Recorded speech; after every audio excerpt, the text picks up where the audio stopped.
Assalamualaikum warahmatullahi wabarakatuh dan salam sejahtera. Terima kasih kerana menonton video kami. Jangan lupa like, subscribe dan share. Selamat menonton. Bismillahirrahmanirrahim. Assalamualaikum warahmatullahi wabarakatuh. Apa khabar perempuan, tuan-tuan semua? Saya harap semuanya sihat ya, tambah dalam bulan puasa ni. Okey, hari ini kita akan bincangkan tentang seruan ya yang amat berhormat Perdana Menteri kita Datuk Seri Ismail Sabri tentang memperkasakan bahasa Melayu sebagai bahasa kebangsaan dan juga bahasa Melayu sebagai bahasa ASEAN ya.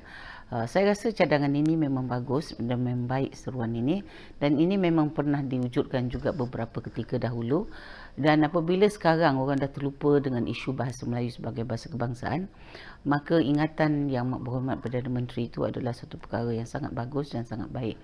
Kita sebenarnya, kita jangan salah faham tentang perkara ini. Apabila kita mengingatkan bahasa Melayu sebagai bahasa kebangsaan dan kita patut memperkasakannya dan menyebarkannya sebagai bahasa ASEAN, itu bukan bermakna kita mengenepikan bahasa Inggeris ya. Itu bukan bermakna kita tolak ke tepi bahasa Inggeris, tidak. Kita kena faham, bahasa Melayu adalah bahasa kebangsaan Malaysia. Pasal 152 bahasa Melayu sebagai bahasa kebangsaan, dan dia menjadi aliran bagi sekolah kebangsaan di negara kita, dan dia menjadi apa tu kita kata tulisan-tulisan rasmi negara kita dalam pentadbiran ya, dan juga dalam perhubungan dalam negara. Bagi luar negara tentunya kita akan menggunakan bahasa Inggeris, dan bagi saya bahasa Inggeris ini penting. Tapi tidaklah sampai kita mencabar kedudukan bahasa Melayu sebagai bahasa kebangsaan, kerana kedudukan mereka ni berbeza. Nah, bahasa Melayu macam saya kata tadi adalah bahasa kebangsaan yang kita daulatkan sejak tahun 1954. Sebenarnya sebelum kita merdeka. Saya ingat masa kajian saya, Datuk Onn Jaafar, iaitu Presiden UMNO pada masa itu Datuk Onn Jaafar dah keluar UMNO, dia menjadi Presiden Parti Negara. Setiausaha Parti Negara, Setiausaha Parti Negara. Dan dialah dalam Dewan Undangan Persekutuan, dalam mesyuarat Perundangan Persekutuan 1994, dia telah mencadangkan ya supaya bahasa Melayu dijadikan sebagai bahasa kebangsaan. Banyak orang pada masa itu ya telah macam mementertawakan dia, sebab kebanyakan mereka, hampir semuanya yang menjadi anggota Federal Council itu adalah English educated, termasuk juga Datuk Onn. Tetapi Datuk Onn mempunyai semangat kebangsaan yang kuat, sebab apabila merdeka, bagi beliau kita mesti menggunakan bahasa anak negeri ataupun bahasa daerah serantau yang telah menjadi bahasa apa kita kata asas daerah ini, iaitu di daerah Tanah Melayu dan juga pulau-pulau Kepulauan Melayu, dan juga di apa kita kata kawasan-kawasan Indonesia dan sebagainya. Jadi bagi Datuk Onn ya, yang memang peka pada sejarah negara dan memang peka kepada kita kata proses nasionalisme negara ini, dia memang cadangkan bahasa Melayu sebagai bahasa kebangsaan apabila kita merdeka, dan ini dibuat dalam tahun 1954 mengikut saya jumpa dalam Hanzat ya, Hanzat Federal apa kita kata Gazette ya, Federal dalam kita kata ni proceeding ya dalam Federal Gazette kita. So bagi saya, apabila didaulatkan bahasa Melayu sebagai bahasa kebangsaan pada tahun 1957, perkara itu adalah satu perkara lanjutan ya daripada apa yang telah dilakukan pada tahun 1954. Nah, kita sebenarnya tidak kita kata kita kena mendukung ekspresi negara ini. Kita bukan sebenarnya bercakap soal parti politik, tidak. Dan kita bukan bercakap soal bangsa di sini atau soal kaum ya. Banyak orang yang tidak terima bahasa Melayu sebagai bahasa kebangsaan. Tetapi kita mesti ingat, ini adalah negara Persekutuan Tanah Melayu yang dulunya nama Tanah Melayu, yang sebelum itu namanya Negeri-Negeri Melayu, yang sebelum itu namanya Kesultanan Melaka ya, yang memang menggunakan bahasa Melayu sebagai bahasa apa kita kata pentadbiran, bahasa apa kita kata perhubungan antara warga negara dia, dan juga bahasa lingua perangka ya dalam perdagangan pada masa itu. Jadi bagi saya, bahasa Melayu ini telah mempunyai sejarah yang panjang, dan sejarah ini adalah suatu warisan kita, dan sebab itulah Datuk Onn dan telah mencadangkan perkara itu sebagai suatu warisan negara, dan juga sesuatu yang kena dengan sejarah, dengan alam sekitarnya, dan juga dengan tamadun bangsa yang menjadi bangsa perdana ya di tanah Melayu, itu orang Melayu. Jadi bagi saya ini adalah satu warisan sejarah yang penting, dan apabila kita merdeka, kita telah daulatkan perkara itu, dan memang kita tahu dari semasa ke semasa kerajaan Parti Perikatan dan juga Barisan Nasional sentiasa meletakkan dia sebagai bahasa kebangsaan, ya, bahasa Melayu sebagai bahasa kebangsaan, dan sentiasa diadakan program-program ataupun rancangan-rancangan yang dibuat oleh Dewan Bahasa dan Pustaka, oleh Gapena, oleh PENA, dan juga oleh badan-badan NGO lain, dan juga oleh sekolah-sekolah kebangsaan dan juga jabatan-jabatan kerajaan untuk mendaulatkan bahasa Melayu sebagai bahasa kebangsaan. Dan perkara ini tidak bercanggah dengan perlembagaan, walaupun ada orang yang mentertawakan kita, ya, kita sebenarnya patut menggunakan bahasa Inggeris, tetapi kita telah menjadi orang yang tak pandai bahasa Inggeris, dan kerana itu kita telah terkebelakang. Bagi saya soal bahasa ni adalah satu perkara yang berbeza dengan apa yang kita faham. Bahasa kita adalah bahasa kebangsaan sebagai sebuah negara yang merdeka berdaulat. Macam juga di kita kata Thailand, di Indonesia, mereka mendaulatkan bahasa kebangsaan mereka, iaitu bahasa Thai dan juga bahasa Indonesia.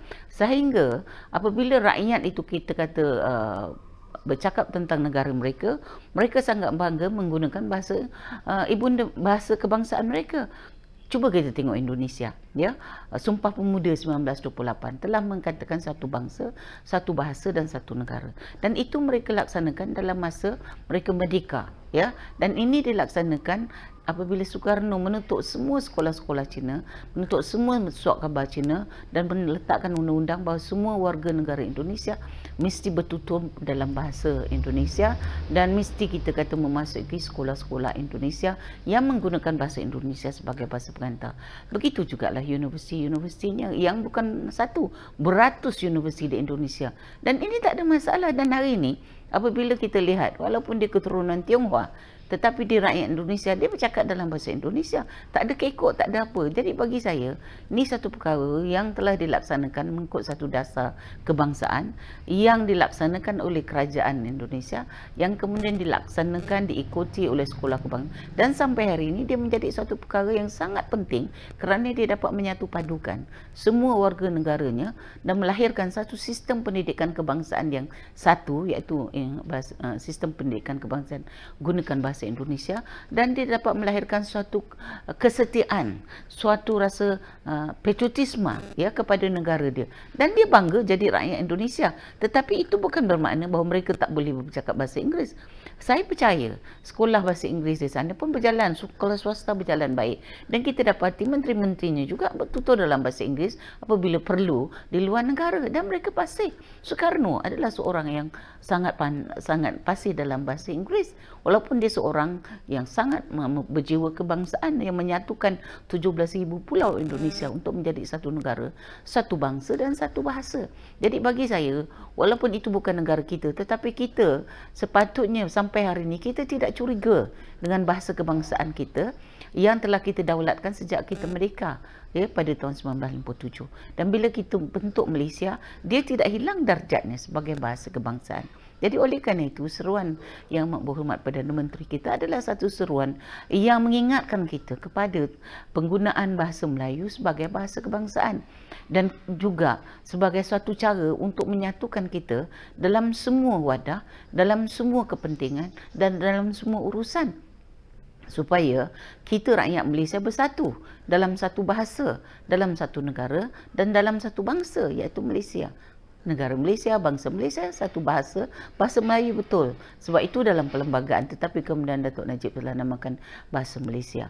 Bagi saya, bahasa Melayu tetap menjadi bahasa kebangsaan. Sebab itu bagi saya sokong saranan yang amat berhormat Perdana Menteri. Nah, tentang bahasa Inggeris, ya, tadi saya kata ada dua perkara yang berbeza. Bahasa Inggeris adalah bahasa antarabangsa. Bahasa Inggeris adalah bahasa penting dan bahasa utama dalam kita menuntut ilmu bila kita berada di luar negara dan juga dalam negara. Bila kita buat rujukan-rujukan, kita membaca buku-buku di universiti, semuanya dalam bahasa Inggeris. Kemudianlah baru lepas kita dapat melahirkan cendekiawan tempatan, ya, profesor-profesor universiti tempatan dan juga pensyarah-pensyarah, maka barulah kita dapat menulis dalam bahasa Melayu yang menjadi rujukan pada pelajar-pelajar. Tetapi sampai hari ini, bahasa Melayu masih belum dapat menggantikan bahasa Inggeris sebagai bahasa yang digunakan dalam rujukan, ya, buku-buku bacaan, buku teks, ya, dan sebagainya di universiti. Pensyarah-pensyarah sekarang apabila Tun Mahathir pada 2003 telah meletakkan semula bahasa Inggeris, ya, sebagai bahasa pengajaran matematik dan sains di sekolah, maka di universiti secara sukaria mereka telah menggantikan bahasa kebangsaan, bahasa atau bahasa pengantar di universiti itu dalam bahasa Inggeris. Dan hari ini bahasa Inggeris telah menjadi suatu yang dominan dan telah menjadi suatu perkara wajib di universiti. Untuk naik pangkat pun, profesor ke profesor madya ke, malah untuk kekalkan atau tetapkan mereka sebagai pensyarah universiti pun menggunakan bahasa Inggeris. Artikel-artikel semua ditulis dalam bahasa Inggeris. Jadi inilah, kalau kita bandingkan dengan Indonesia, macam mana semangat kita untuk mendaulatkan bahasa kebangsaan itu menjadi begitu lemah. Kerana kita dilemahkan oleh kurang keyakinan, ya, rakyat Malaysia sendiri, ya, kurang keyakinan, dan ada pihak yang masih lagi mendewakan bahasa Inggeris, dan akhirnya kerajaan sendiri telah buat dasar di bawah pimpinan Mahathir untuk mengubah keadaan itu dan menghapuskan, ya, menghapuskan keinginan kita dan juga usaha-usaha kita untuk mendaulatkan bahasa Melayu sebagai bahasa kebangsaan. Sekarang dah tak dengar lagi sejak kerajaan 2018, ya, kerajaan baru ambil alih. Kita tak dengar lagi dah hadiah sastra, hadiah gapena, hadiah esok dalam bahasa Melayu, ya, untuk cerpen, untuk sajak, untuk apa sebagainya. Memang adalah, tetapi tidak diwar-warkan. Kita seolah-olah terkelu dengan dasar yang mendaulatkan bahasa Inggeris, ya, dah tentunya, ya, sebab pada masa kerajaan PH dulu memang banyak orang bercakap bahasa Inggeris saja. Ya, malah ada menteri-menteri yang menggunakan bahasa Tamil sebagai bahasa untuk edaran pentadbiran. Bahasa Tamil, bukan bahasa kebangsaan, dan itu salah. Tetapi siapa berani menegur mereka? Ya, siapa berani menegur mereka? Mereka terus berluasa. Begitu juga bahasa Mandarin. Ya, utusan-utusan kerajaan dibuat oleh beberapa orang menteri, ya, dalam tulisan Mandarin. Dan di kementerian-kementerian itu bahasa Mandarin pun telah ditulis dengan besar-besar, terutama di Kementerian Kewangan, ya. Sambutan Hari Raya Cina telah menjadi satu sambutan yang seolah-olah seluruh kementerian itu merayakan Hari Raya Cina, ya, Tahun Baru Cina. So bagi saya inilah kerajaan yang mentadbir mestilah bertanggungjawab kepada dasar-dasar negara. Kita bukan cakap soal kaum di sini. Kita bercakap soal bahasa kebangsaan. Bila bahasa kebangsaan, dia adalah bahasa yang telah dijadikan sebagai satu dasar negara, yang telah dipersetujui oleh parlimen, yang telah dipersetujui, yang telah diwartakan, digazetkan sebagai satu dasar. Jadi bergantung pada kerajaan itu. Kalau kerajaan itu terus memperkasakan bahasa kebangsaan dan tidak mencabar, dia terus memperkasakan je. Tetapi apabila seorang Perdana Menteri kurang memperkasakannya, malah mencabarnya pula, menteri-menteri mencabar, maka saya rasa di situlah bahasa Melayu sebenarnya mengalami zaman gelap, zaman murung sejak tahun 2018. Saya rasa ingatan Datuk Seri Ismail Sabri ini adalah satu cara untuk dia mengingatkan semula tentang bahasa kebangsaan yang berteraskan bahasa Melayu, ya, untuk dijadikan sebagai suatu alat perpaduan kita dan alat dasar negara, ya. Dan sebab itu bagi saya, ya, bahasa Melayu ada peranannya, ya, yang penting. Dan bahasa Melayu juga boleh jadi bahasa ilmu kalau kita yakin. Dan bagi saya itu tak ada masalah. Ya, tetapi kita kalau percaya pada bahasa Inggeris, tak apa, belajarlah, ya, tetapi bercakaplah tempat yang sesuai. Takkan di Malaysia saya cukup tak suka misalnya saya lihat menteri bercakap bahasa Inggeris, sedangkan audiensnya ataupun hadirinnya adalah orang Malaysia. Berapa kerat orang putih yang ada dalam negara kita ini, ya? Berapa kerat orang, memang saya tahu banyak orang tahu bahasa Inggeris, tetapi bahasa Melayu itu adalah bahasa kebangsaan. Menteri-menteri patut bertutur dalam bahasa kebangsaan, kecuali misalnya mungkinlah ada kelonggaran apabila dia membuka persidangan antarabangsa, ya, atau bila dia berhijrah atau melawat luar negara, ya, yang menggunakan bahasa Inggeris sebagai bahasa antarabangsa, ya. Itu memang kita akui. Tetapi itu tidak bermakna bahawa Apabila kita nak memperkasakan bahasa Melayu sebagai bahasa kebangsaan di negara kita ini, ya, kita mengkritik dan mengatakan kita apa tu looking back, ataupun kita kata kita menoleh ke belakang, ya, mempersoalkan sesuatu dasar. Bagi saya, Datuk Seri Ismail Sabri telah membuat sesuatu yang memang didambakan oleh orang-orang negara ini, terutamanya orang-orang yang mencintai bahasa kebangsaan, dan juga untuk perpaduan negara kebangsaan kita, kerana Malaysia tak boleh bergaduh dan Malaysia tak boleh kita bertingkah pendapat dengan bahasa kebangsaan, sebab dia jadi dasar negara dalam perlembagaan negara, pasal 152. Jadi kenapa kita, peguam-peguam misalnya, apabila benda itu telah menjadi dasar negara, kenapa mereka sendiri masih menggunakan bahasa Inggeris? Ya, kenapa mereka sendiri tidak fasih dalam bahasa kebangsaan? Ya, begitu juga ahli-ahli parlimen kita, setengahnya tu masih lagi nak bercakap bahasa Inggeris. Setengah tu orang Melayu pun suka bercakap dalam bahasa Inggeris. Saya tak faham di mana misalnya letak kesetiaannya kepada bahasa kebangsaan. Tambah pula bahasanya itu bahasa ibunda dia. Ya. Orang lain mungkinlah tidak pasti mungkin, tetapi sebenarnya kita dah merdeka 61 tahun. Malaysia dah terbentuk lebih daripada 40 tahun lebih, iaitu 1963. So rasa saya pengajaran bahasa kebangsaan di sekolah-sekolah telah meliputi suatu tempoh yang panjang dan luas, dan bagi saya tak ada sebab kenapa kita tak boleh berbahasa kebangsaan dengan elok. Generasi anak Malaysia yang sekarang, terutama kaum Cina, kaum Tionghoa, India, saya tengok mereka dah fasih dah. Anak-anak muda dah fasih dah. Mereka boleh berlakon dalam drama Melayu, dalam filem Melayu. Mereka boleh berbahas, ya, mereka boleh memasuki iklan-iklan bahasa Melayu. Bagi saya, kenapa orang-orang tua ni yang duduk dekat parlimen separuh tu masih lagi enggan berbahasa Melayu? Saya rasa bukan mereka tak tahu, tetapi mereka rasa lebih confident bercakap Inggeris ke, atau mereka lebih tunjukkan mereka lebih pandai daripada orang lain, ataupun mereka memang ada satu sikap ego, ya, untuk tidak mendaulatkan bahasa kebangsaan kita dalam parlimen. Saya harap seruan yang amat berhormat Perdana Menteri itu patutlah diingati dan diambil kira, dipakai, ya. Kerana ini bukanlah satu perkara baru, dia adalah satu ingatan kepada dasar kebangsaan negara kita, iaitu bahasa kebangsaan, dan ini adalah satu warisan negara. Nah, bahasa Melayu telah digunakan oleh kerajaan-kerajaan dahulu sebelum kita bentuk negara Malaysia, digunakan oleh negeri-negeri Melayu, digunakan oleh kerajaan-kerajaan Melayu, digunakan oleh orang-orang Inggeris, Francis Light, Thomas Raffles, ya, dan digunakan juga oleh Louis ke mana? Ke-16 kalau tak silap saya, menulis dia kepada Sultan Mahkota Alam Shah Aceh, ya, Mahkota Alam Shah Aceh, untuk membalas ubat bedil yang dipohon oleh Sultan tersebut. Jadi bagi saya, bahasa Melayu telah jadi bahasa international kalau kita melihat sejarah. Tetapi itulah, penjajahan telah membodohkan kita, penjajahan telah menepikan bahasa Melayu sebagai bahasa kita, bahasa pentadbiran. British telah gantikan dengan bahasa Inggeris, ya, kecuali negeri-negeri Melayu Pantai Timur yang menjadi negeri Melayu tidak bersekutu yang masih menggunakan bahasa Melayu, dan pengaruh British di situ amat kurang, ya. Jadi bahasa Melayu terus kekal. Tetapi hari ini bila kita merdeka, maka kita mestilah merasa bebas daripada warisan-warisan lama, warisan-warisan penjajahan yang lama. Warisan lama kita kena pegang, kita kena jaga, dan kita kena bawa bersama dengan pemodanan yang kita lalui sekarang. Tapi warisan-warisan penjajah lama itu kalau boleh kita jangan pegang sangat, ya. Bahasa Inggeris memang saya tak nafikan, kita tidak ada pilihan untuk menggunakan bahasa Inggeris peringkat antarabangsa, ya, di peringkat universiti, tetapi tidaklah sampai kita menanaktirikan bahasa Melayu sebagai bahasa kebangsaan.